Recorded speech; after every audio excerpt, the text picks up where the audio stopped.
guys, so for today's video, nandito tayo sa Abundante Emission Center dito sa Tatlong Hari, Santa Rosa City sa Bayan. So by the way, LTO Santa Rosa extension na rito. So kung gusto niyo magpa-renew ng inyong motor ng ORCR, all in na sila na meron na sila ditong emission center at saka pwede na rin kayo magpa-renew dito ng ORCR ninyo sa LTO. So by the way, napakabilis nga lang pala ng proseso nila dito and hindi siya hassle.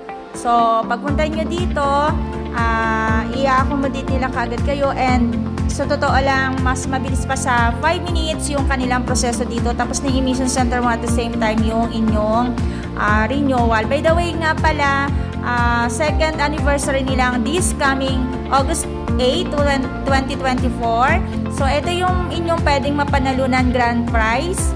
Ito.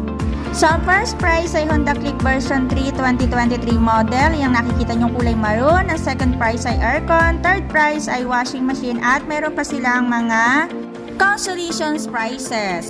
So, kung expired na ang ORCR ng inyong motor, ano pang ginagawa ninyo? Pumunta lang kayo dito sa Abundante Emission Center dito sa Santa Rosa, Laguna.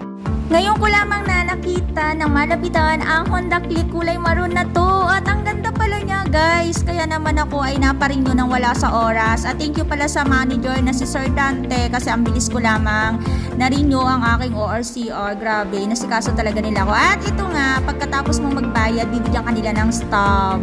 Bibigyan kanila as in ng ticket at para just in case malay nyo manalo. Yun tayo, di ba? Siya nga pala ang qualified lang na manalo ay yung nag-avail ng emission at saka ng insurance. So ano pang ginagawa mo? Magpa-renew ka na rin bago mag-August 8, 2024.